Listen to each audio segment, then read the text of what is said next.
Hey, what's going on, everybody?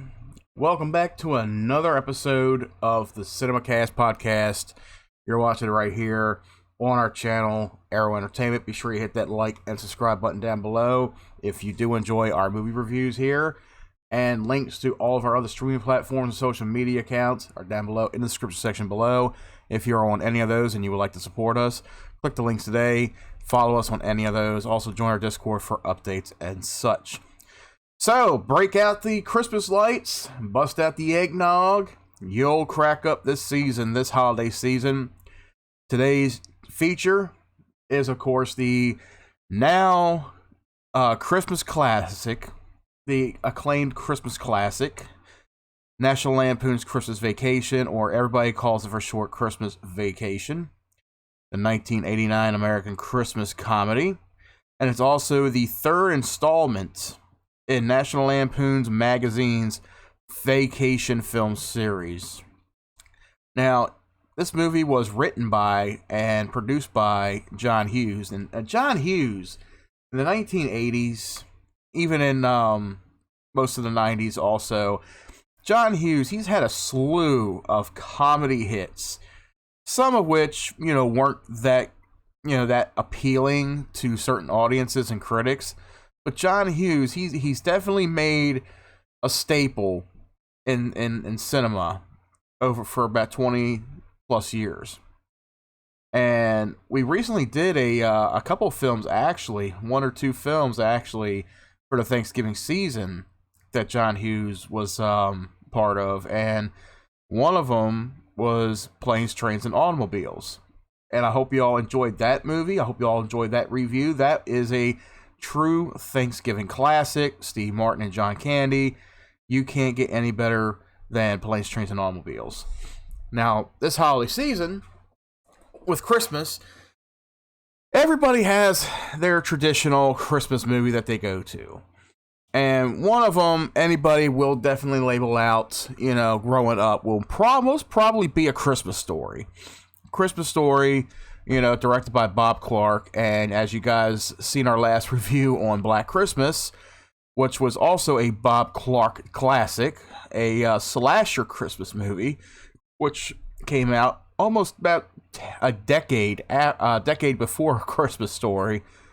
And they're both Christmas classics in their own sense. But Christmas Vacation seems to crack up the comedic meter quite a bit, with a bunch of laughs, a bunch of shocks, and a bunch of memorable quotes that people, to this day, they still, they still relate to, that they still use around the Christmas time and such. And this movie was originally supposed to be directed by Christopher Columbus, and Christopher Columbus, I believe, did Home Alone, which is another Christmas classic, another one that's also written by or produced by or whatever by John Hughes. And they're all these all the holiday classics, a lot of the holiday classics, actually, as you know, or as you may notice, are produced by or written by or whatever by John Hughes. Like I said, John Hughes, he is a big staple in a lot of movies. And Home Alone was another one that came out at least 2 years after Christmas Vacation, a year or two after Christmas Vacation and such. But yeah, Christopher Columbus originally was working on this movie. He was originally directing this movie, but him and Chevy Chase, and it was said back in the day, Chevy Chase was kind of difficult to work with when it came to directing movies and making movies. And Chevy Chase, he was very specific about certain things. He wanted this, he wanted that, or whatever. But he ended up bumping heads with Christopher Columbus during the production of Christmas Vacation, and Christopher Columbus, he just basically he backed out. He basically backed out. He said, "I can't work with him. He's too difficult," that kind of thing. So went to director. I don't even know how to pronounce his last name. It's Jeremiah Chekik. I guess that's how you pronounce it. Chechik. I've never heard of that director. He only directed just a handful of movies. He directed the 1998 stinker, The Avengers. I still ain't never seen that movie. I do want to check it out though.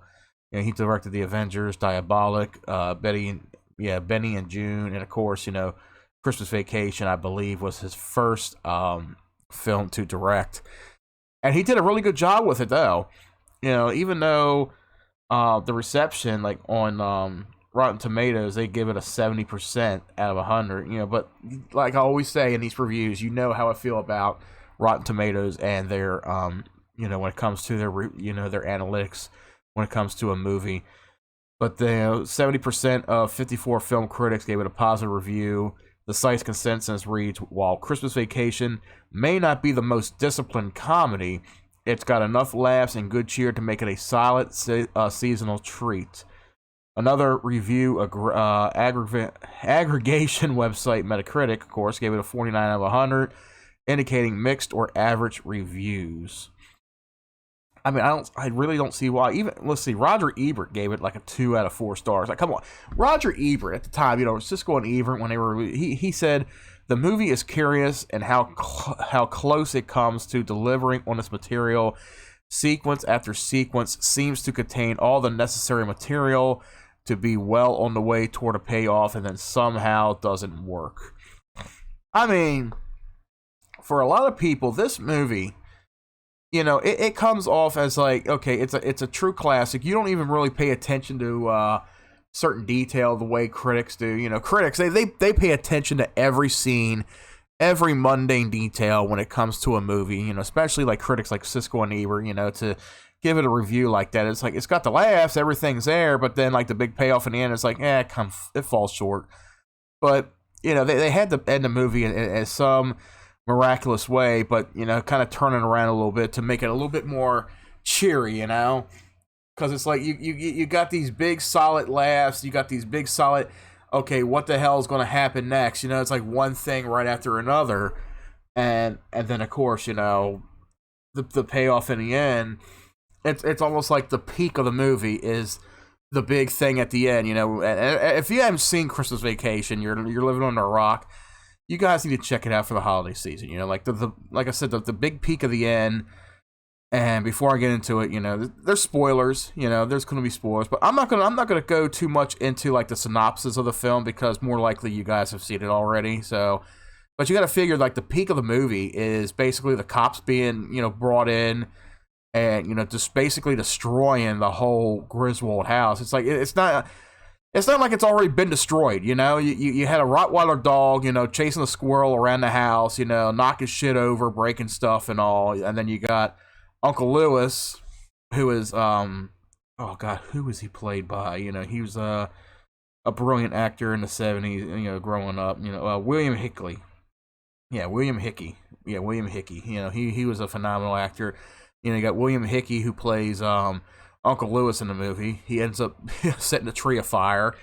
And then before that, you got their cat who's chewing on the Christmas lights. And then, Clark notices that the trees lights are shut off. They're unplugged. So he plugs them in and electrocutes the cat. And it's one big fucking stain, one big cat stain under the chair and shit.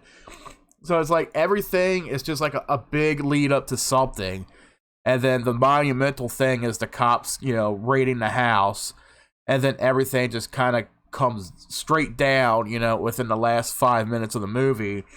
And it turns everything around into like this cheery thing. It's like, look, all this terrible shit has taken place on Christmas Eve. Everything has been one big lead up to it. You had all this stuff. The house is getting destroyed. People are getting aggravated. People are ready to leave. Clark's turning around, with like some words of wisdom and shit or whatever. Or he's really pissed off that he didn't get his Christmas bonus from his boss. But then it's like, at the end you had this monumental thing where everything kind of works out a little, for the better. And then you got that 2-minute scene where, okay, something else has to happen. Some other thing has to happen. You got Uncle Lewis once again. He's lighting up a cigar in the front yard. And, you already got Cousin Eddie, who dumped his RV sewage into the fucking drain, which, the methane gas and everything, sewer gas, methane gas, caused a big explosion in the front yard. And it's almost like, what the hell happened? The police didn't run to him, see he was okay. They didn't call the fire department in or anything. But then you got, Uncle Lewis's wife. I forgot what her name was. Aunt Bethany. Yeah, Aunt Bethany, played by the late Mae Castell. She died in 1998. She starts singing the it's not the I think it was the Star Spangled Banner or something, and then everybody just going inside singing Christmas carols and dancing and having a good time. So it's like there's a steep downhill from the climax of the end of the movie, where it's like the very peak. It's like, okay, what else could go wrong? But then it just comes down and it has a little slight bump of comedy, and then it just comes right back down, and it's like it's a cheery movie. At the very end you're like, oh, it's over, that kind of thing. But this movie, it really has Christmas spirit. It really does. It's not like the traditional Christmas story where it's a lead up till Christmas. I mean, this movie does have a lead up to Christmas in a sense, but like, look at Christmas Story. It's a story about this young boy who he's dreaming of getting his first BB gun for Christmas. It's something he truly wants. It's that one special gift that he's hoping Santa will bring for him. And of course, in the end of the movie, he does get it. But it's just, the lead up to it, it's like, it's a Christmas comedy. It's a classic. It's got comical features to it. It's got its ups and downs a little bit, of dramas, a little bit of drama related in there, but, some good. It's just a classic movie all around. You're going to have some laughs, but it's not meant to be too much of a comedy, but it has, comedic relief in it. It's a family classic, that's all Christmas Story really is. It's a Christmas classic. Whereas with Christmas Vacation, they crank up the comedy in the movie, and it just gets insane. It's like, look at all the stuff that happens, not just at Christmas time or around Christmas time, but it happens to this family. It happens to the father, Clark, played by Chevy Chase.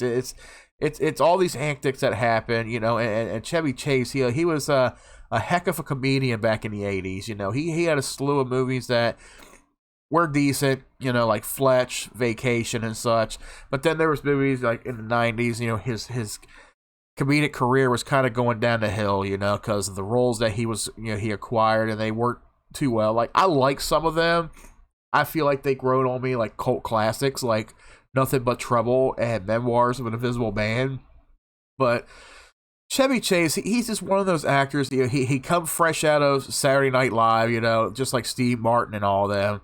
He that's pretty much where his comic relief was Saturday Night Live. His bits and all, and then he acquires a lot of these movies, and he does what he can, to be as comical as he can. Especially movies like Caddyshack. Like the you got so many things going on in Caddyshack, and everything comes together. It's almost like a pool of short stories that are put in with one, to make one big movie. But it's very solid. But going on to Christmas Vacation real quick, basically the story is, it starts out with Clark and his family. They're going out looking for the grand old Christmas tree. This is.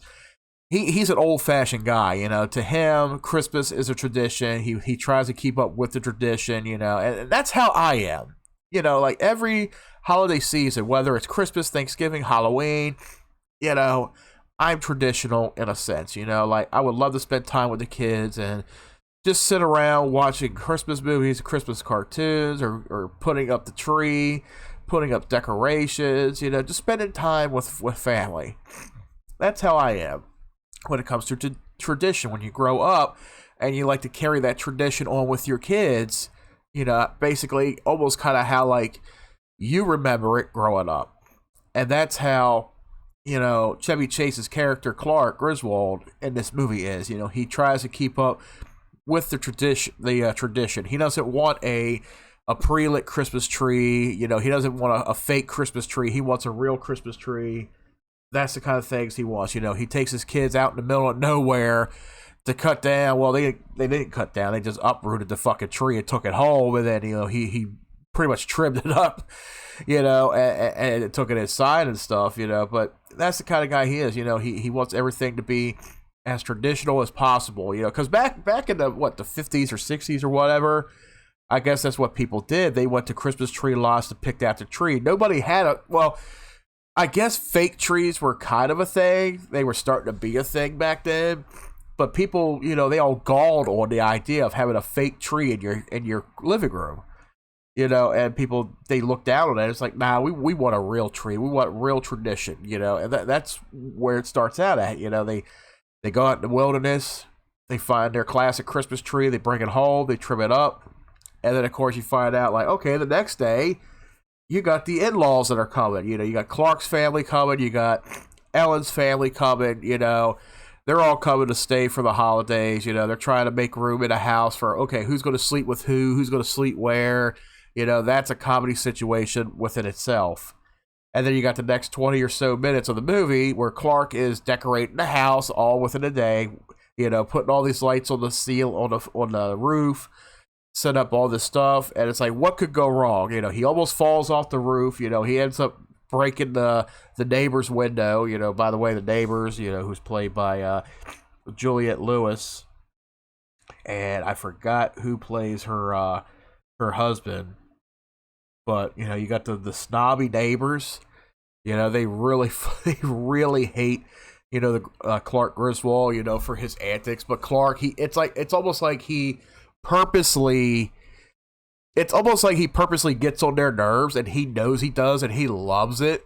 Like, there's a scene where he comes out of the garage, you know, with a chainsaw and a Jason mask or a hockey mask, and, you know, you got the husband next door. He's like, Griswold, where are you going to put a tree that big? And he's like, bend over and I'll show you.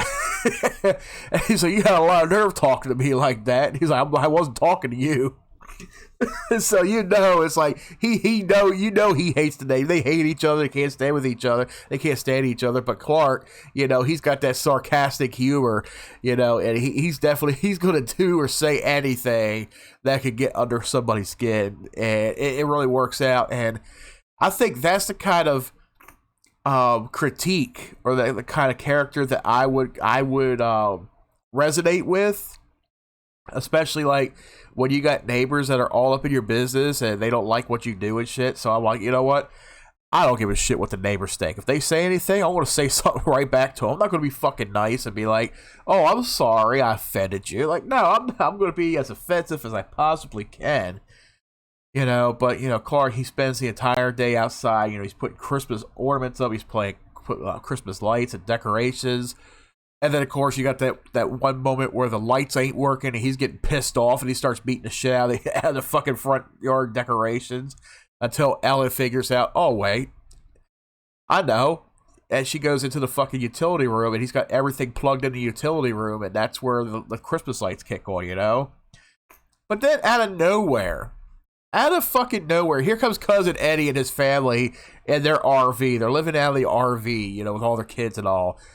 And I gotta say, like, the scene before that, you know, he's sitting there, he's trying to get the lights to go, and then they finally turn on, you know, and he's having his moment with his family, you know, he's in fucking tears, and it's the whole scene is like, it's loving, but it's comical in the same way. You know, he's sitting there crying because, oh, it's so beautiful. It's so beautiful. And then I'm like, where the hell did Cousin Eddie come in out of nowhere? It's like, you don't hear or see the RV pulling into the driveway. It's like he's just there. He just pops up out of nowhere. He's like, ta-da! And the whole family's here. He's like, oh, yeah, we just got here. Oh, the kids are in the RV right now. So it's like, that bit of comedy right there is like, oh my god, where the fuck did they come from? They just appear. It's like nobody even really asks the questions like, where the hell did he come from? They weren't there 3 minutes ago, you know. But, you know, just to add Randy Quaid in there once again, you know, he was fantastic.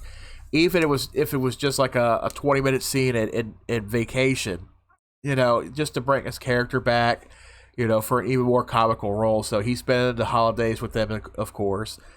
But while everything is going on, you got Clark, who's worried about getting his Christmas bonus. He hasn't heard anything from any of his coworkers in the office or his boss or anything. You know, he's expecting a Christmas bonus because he wants to surprise his family with one special gift that he wants to, you know, go ahead and get taken care of, you know, and his Christmas bonus is going to cover it, is a swimming pool. He wants to get a swimming pool for the family, for the backyard, you know, and this whole time, you know, he's waiting for the bonus to come in, but he's also, you know, he's doing Christmas shopping for Cousin Eddie's kids, because Cousin Eddie doesn't believe in Christmas, you know, he doesn't believe in getting the kids gifts or anything, you know, trying to say Santa Claus ain't real, this and that. You know, there's some sadness to the story right there, you know, where the kids, they think that Santa's not going to visit them. They think that, you know, they're not going to have a Christmas after all.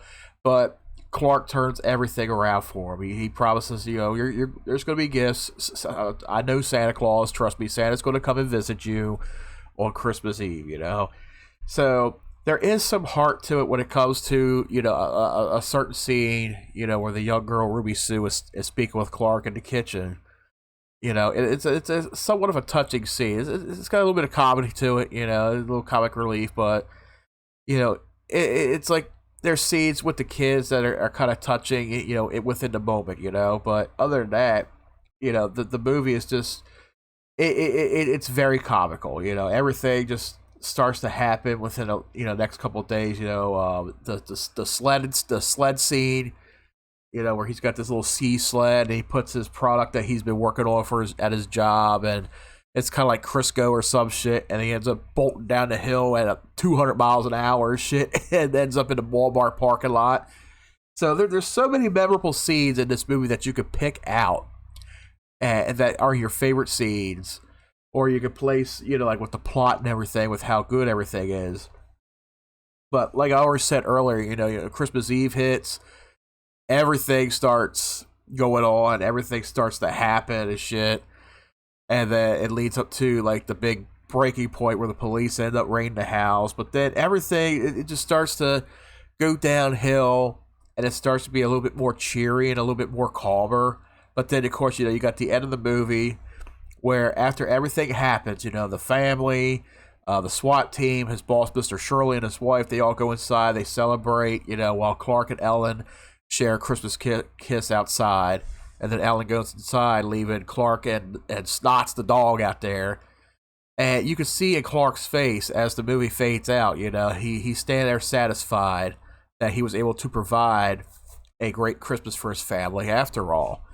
You know, even though it's like it goes a long way with what he tries to do when it comes to tradition, you know, and everything seems to come crumbling apart, you know, even after a few breakdowns in the house, you know, a few meltdowns, but he still manages to keep his A game on top. You know, he still manages to keep the family happy and satisfied, and they have a great time. You know, all these bad things tend to happen, but they're still family. You know, and they still have a good time. And I guess the movie can resonate with a lot of people around the holiday season when it comes to, you know, things like this. You know, because there are families out there that struggle every year, whether it's to, you know, to afford Christmas for families, or you're not able to, you know, decorate for their kids or celebrate Christmas or anything. You know, there's a lot of people out there that you know, they go through hard times.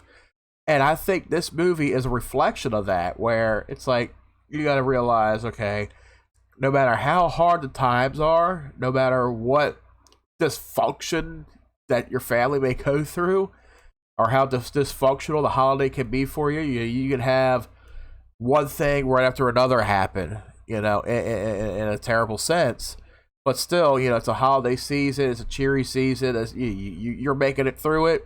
You know, at the end of the day, you can just look back on it and laugh and just smile and realize, you know what, I'm able to provide my family with what I've set out for. You know, we're enjoying Christmas, you know, we're enjoying the holiday. It is what it is. It's how we spend it, whatever. Some Christmases are terrible. Some Christmases are amazing. But, you know, Christmas is a time of year, you know, for giving and, you know, for, you know, just the whole family Christmas spirit, you know, just, it's about family. You know, you spend time with family, friends, just like with Thanksgiving, you know.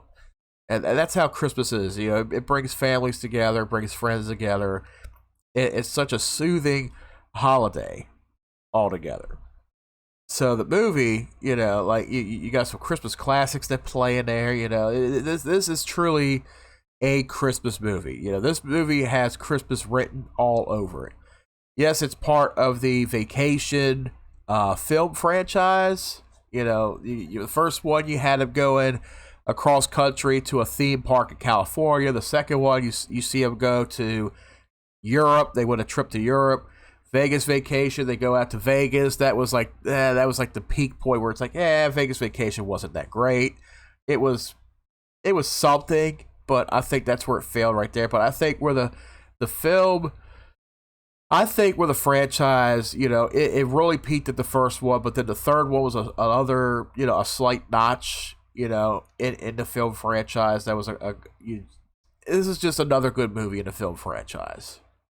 The only thing is, it takes place around Christmas time, so it's like, this isn't really a movie to watch all year round. You just watch it at Christmas time, but you could spam the hell out of it at Christmas time, because it's definitely one for the times.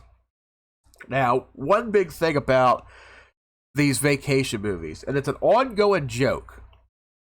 It's an ongoing thing. Every movie, the Griswold kids, the actors change up every movie. Now, when I said earlier, okay, Juliette Lewis is in this movie, but I got the roles mixed up. So before if hopefully you guys made it this far into the review, I did mess up a little bit, and I realized it earlier. Juliette Lewis is in the movie, but she plays Audrey Griswold, the daughter. It's Julia Louis-Dreyfus, I think it is. Where's her name? Julia Louis-Dreyfus. She's the one that plays the neighbor. And then you got Nicholas Guest, who played Todd. Todd is her husband. You got Margot and Todd. So Julia Louis-Dreyfus. I'm sorry, I got the names mixed up earlier, but Julia. I knew it started with a J. And I just forgot it was Julia Louis-Dreyfus. She is the one that plays the neighbor, and Juliette Lewis plays Audrey Griswold, and she was portrayed previously by Dana Barron and Dana Hill in the last two movies, and then later by Marisol Nichols in Vegas Vacation. And of course, Johnny Galecki, he's well known for the shows The Big Bang Theory and Roseanne back in the 90s. He plays the young role of Russell Griswold. Russ was previously portrayed by Anthony Michael Hall and Jason Lively in the previous two films, and later by Ethan Embry in Vegas Vacation.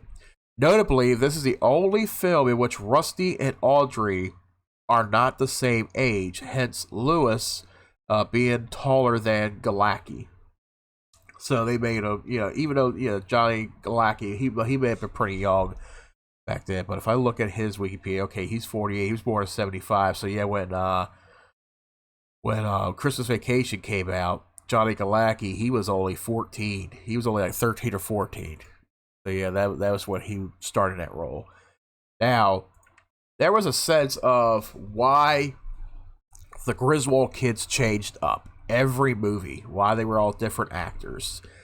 And so I just recently read a review from I forgot what his name was. It was Minty Comedic Arts. Yeah, Minty Comedic Arts on YouTube. He recently did a review on Christmas Vacation, and it was stated in there that the reason behind the kids changing and everything is because the movies, 4 movies in the franchise, and they all focus around Clark Griswold, Chevy Chase's character. And that's what the basis of the movies are. They all revolve around Clark Griswold. It's not really about what goes on with the plots in each movie, the storyline. It all mostly focuses around Clark Griswold, who wants to spend all this time with his kids and do what he can. He takes them on vacations and they have good old fun. But even there's as it being an ongoing joke or gag, even in Vegas Vacation, Clark makes this remark where he looks at both the kids. He's like, I don't even recognize my kids anymore. He's like, we're getting so old, I don't even recognize my kids anymore. It's like, the kids are changing up constantly. It's an ongoing gag, and it pays off in Vegas Vacation, sort of. But it's like with these movies in Clark's mind, it's like, he spends all this time working and then trying to spend time with the kids, taking them on vacations and stuff. And there's all these failures that end up happening, but they all pay off in the end. So that's, with the way they were changing actors around, especially with some actors that were asked to reprise their roles, in any other entries of the series, but they turned the roles down to focus on other films as well. So you got to get somebody new in there every time, you know. So that's the basis of the Griswold kids. That's why they change them up every so often. Every movie they're different, you know. Some are old, some are young. You know, it's like, okay, does this movie take place in like, is there like a film order? Is there like a sequence order or something like some movies do? It's like, no, I don't think it is. It's just an ongoing gag, you know, and it pays off in the end, basically. The movie, however, the writer based it on his own short story, and I'm going into some trivial things with the movie now because there's quite a bit going on. John Hughes had such much of an impact on the comedy in the 80s as anybody else has. He had also written the first 2 vacation movies, and the studio really wanted to write a third. Hughes agreed to do it, but mostly because he already had a short story called Christmas 59, and he could base it off of. That story had appeared in an issue of National Lampoon magazine in 1980.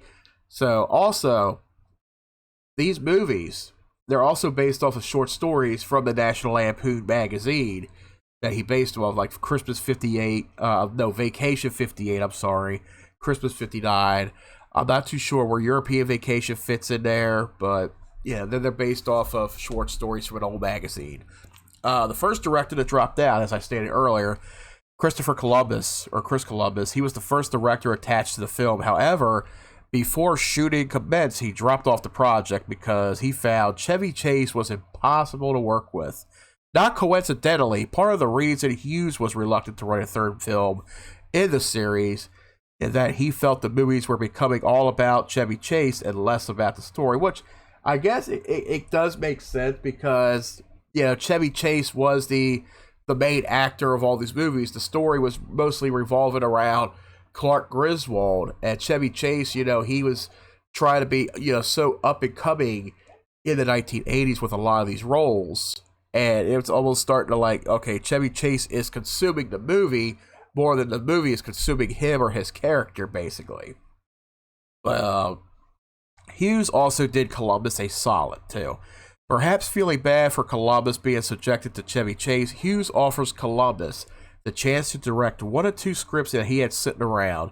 Perhaps Columbus was still in a Christmas mood because he chose the holiday film that Hughes had left laying around in the movie, as I stated earlier, which was Home Alone, and it became one of the biggest hits of all time.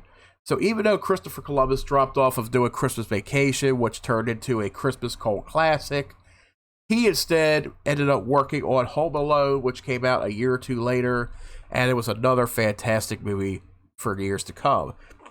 The new director was making his film debut, as I said, Jeremiah Chakik. Maybe they needed a director who didn't know what he was getting into or would be willing to work with Chevy Chase. Ultimately, the director that helmed Christmas Vacation was Jeremiah. This was the first ever movie, as previously he had only been a music video director. Jeremiah would go on to direct movies like Betty and June and The Avengers, the one that was based off the TV British show. He won a Razzie for it. Yeah, it was said to be a staker. And then, of course, here's the other trivia fact. We got 2 new kid actors for the Griswold kids. Russ and Audrey are played by different actors in all the Vacation movies. The duo that was chosen for this role was some pretty astute casting, to say. Johnny Galacti, which was best known for the Big Bang Theory in these days, playing Russ, and Julia Lewis, who played Audrey. Clearly, continuity. I still can't pronounce that word right. Didn't matter much to the filmmakers, so it was no big deal that Lewis was taller than Galacti. The only time Audrey had been the height advantage on, this was the only time that Audrey had an actual advantage on height in any of the movies, basically. There was also another TV star that was in the cast, as I also stated, which was Julia Louis-Dreyfus, who was playing the role of Elaine in Seinfeld at the time. Seinfeld was just basically fairly new at the time. A series staple which wasn't included. The Lindsey Buckingham song, Holiday Road, and you guys hear it often from Vacation to European Vacation to Vegas Vacation. For some reason, you don't really hear that song in this movie, and it's a staple song. When you hear it, you think of National Lampoon's Vacation. And like I said, it was played in the first 2 films of the series and later returned in Vegas Vacation. However, the Griswolds didn't hit the road in this movie. Maybe that's why this was one vacation movie that doesn't feature the song Holiday Road. Instead, you had the original song, which is titled Christmas Vacation, sung by Mavis Staples. Let's see, there was a bootleg soundtrack, apparently. Okay. In addition to the original song Christmas Vacation, packed with the Christmas time staples. However, even so, there was never a soundtrack that was released for the movie. Yeah, that is true. You know, a lot of movies don't usually have soundtracks released to them. You know, they're just music. They're just songs that are played within the movie. Strangely, in 1999, a purported 10th anniversary edition soundtrack started popping up online on various auction sites. The claim was that they had made to be sold at Six Flags. Ultimately, it was proven to be fake, as this was a bootleg CD. In fact, one of the songs on the CD was John Williams' Home Alone 2 Lost in New York score. Oh, shit. The director makes a photo cameo. Okay. Were you wondering who was on the cover of the People magazine that Clark was reading in bed? The one he has trouble with his fingers, the sticky sap in his, his fingers were all sticky from tree sap at the beginning of the movie where he's putting a tree in the house. Okay, so the director, Jeremiah Chakik, his face is on the cover of that magazine. I did not know that. Next time I watch the movie, I'm gonna check it out and see what he looks like and all. So if you guys ever wonder what the director looked like, go to that scene where they're laying in bed, and look at the cover of the magazine that Clark's reading. This was the final movie of a Hollywood legend, Mae Castell, who played Bethany, Clark's aunt, and who was dealing with she was senile. Okay, she was dealing with being senile at her advanced age. While Castell would not pass away until 98 at the age of... Okay, somebody had a typo here. They basically wrote would not pass away until 1998 at the age of 1989. Oh my God. Oh, MSN, you need to proofread your articles. Oh my God. This is from MSN. Are you mean to tell me that Mae Castell was 1,989 years old? But I know she's probably 89 or whatever. But yeah, you have a typo in there. You're basically saying that she was over 1,900 years old. Oh my God. Okay, but yeah, this was her final film. Her career began in 1930. She was quite successful, even in animation. She was the one who voiced both Betty Boop and Olive Oyl. Oh, there you go. So the next time you watch Christmas Vacation and you watch Aunt Bethany, just remember she voiced Olive Oyl for the cartoon Popeye and Betty Boop. Okay. Chevy Chase hurt himself shooting the movie. While Clark had his freak out on the Christmas decorations, you may notice that he does a lot of kicking in his rampage. I remember hearing about this too. There was earlier in the scene, he punched a Santa Claus figure and he broke his pinky and avoided using his hands after that. They kept this in the movie. So the scene where he's punching Santa Claus, they didn't cut that out. They left it in there. But he broke his pinky punching at Santa Claus. I would too, probably. There were a couple shout outs to Vacation, the first Vacation. Clark and Eddie drank eggnog out of Wally World mugs. And you'll notice that in every Vacation film since the first, there's always a Marty Moose, Wally World theme going on. There's always some kind of Easter egg going back to the first movie. So you always see something, with Marty Moose or Wally World. This, of course, was the location the Clarks would go to in the first movie. On top of that, the shoes that Eddie is wearing are the shoes that he had given Clark as a gift in the first. I did not know that. I didn't notice that at all. Because usually when you're watching a movie, you're never really focused on somebody's appearance. Maybe what they're wearing, like top and clothes wise, but you never notice their shoes unless they mention something. So I never noticed that. So apparently the shoes that Randy Quaid is wearing in the movie they're the same basic shoes that he gave Clark as a gift in the first Vacation movie. I remember they were white. I remember they were white.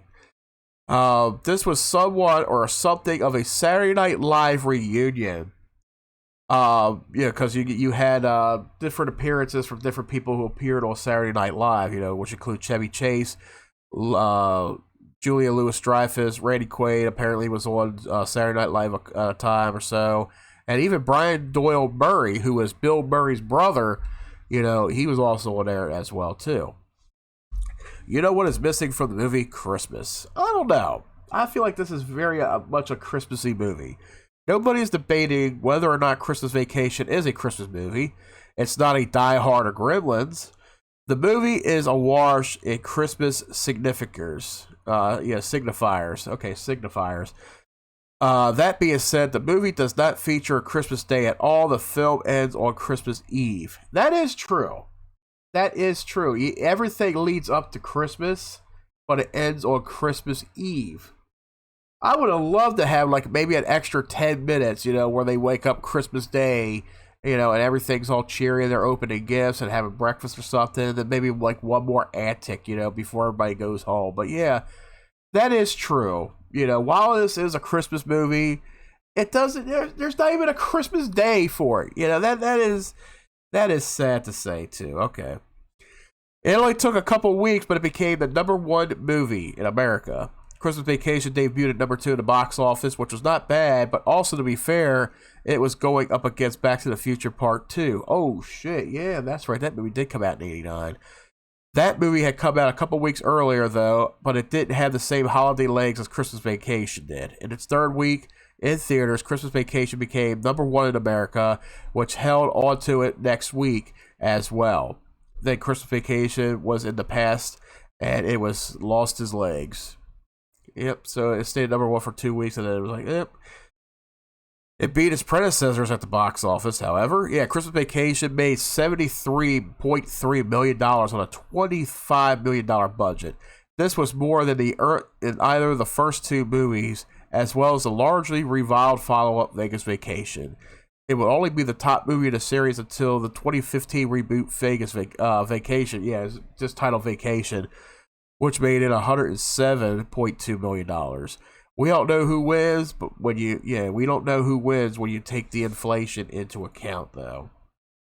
And then, of course, finally for this episode, I will say there was a direct sequel, which was a real stinker, and it was directed. It was made for TV. It was a made-for-TV movie. It was National Lampoon's Christmas Vacation 2, Cousin Eddie's Island Adventure, I think it was called. It was made for TV and aired on NBC. Also, it featured basically none of the regulars. Instead, the film centered around Randy Quaid's cousin Eddie. The only other people in the previous movies to make their appearance was Miriam Flynn, who played Catherine, his wife. And, of course, Dana Barrett, who was Audrey in the first Vacation movie, the original Audrey to return to the role. I'd never seen this movie, and I've heard so many bad things about it. And I'm like, even though it doesn't even look like a remote Christmas movie, but, I'm pretty sure there are some decent moments in there because, Randy Quaid, playing the role of Cousin Eddie, that's always a comical thing to watch. But this is a standalone sequel, to Christmas Vacation. I'm like, yeah, I think it's a little too late, came a little too late for us. But yeah, have you guys seen Christmas Vacation at all? What are your favorite moments in Christmas Vacation? What are your favorite quotes? Let us know down in the comments section. I know this movie's been out for 30, almost 35 years. Almost 35 years, yeah.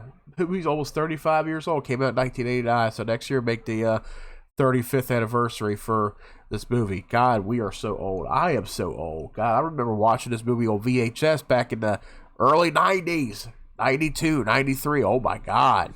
It was fairly new in a sense, but yeah, I've been watching this movie for 30 years, guys. Jeez, that's how old is this? Time has passed, But yeah, Christmas Vacation, it does live up to its hype. It does live up to its time. There may be a couple things in there that the critics may have pulled apart, but you know what? It's a Christmas classic. Everybody loves it. Chevy Chase, he does a phenomenal job keeping the audiences entertained and in good laughs. even though, you know, there was some backstage antics going on, you know, where he couldn't get along with Chris Columbus and all, and even John Hughes felt like, yeah, it's starting to feel more like a Chevy Chase movie than an actual plot-related movie, but it is what it is. And of course, even though everybody's already seen it, I'm going to give my ranking on this movie. You know, Christmas Vacation, I definitely give it a solid 9 out of 10. I give it a 9 out of 10. Yeah, it should be worth a 10 out of 10, but for me, you know, like every year I watch it at least once. You know, it's one of those movies where I cannot watch it over and over again, you know, because I don't want it to go stale and repetitive for me. But still, it is a good movie. You know, I'll give it a 9 out of 10. So what are you guys' favorite Christmas movies? What are you guys' favorite moments of this movie as well? Let us know down in the comments section, guys. And that is it for today's episode of Cinemacast. Thank you guys for watching. Please hit that like and subscribe button on your way out if you don't mind doing so. Also, if you are on any of the streaming platforms like Twitch or Kick, go over and give us a follow over there and follow our streams over there as well when we go live for our podcast and our gaming streams. Also follow us on social media. That's down below along with the link to our Discord. If you want updates on our Discord server, join in on there as well. Anyway, guys, thank you very much for joining me for Cinemacast today. And hopefully next week. Oh, let's see. Yep. Nope. Christmas is only in a few days, guys. Shit. So enjoy your holiday, guys. Merry Christmas. And we will see you next week before we ring in the new year. And until next time, we'll catch you right here back in the cinema.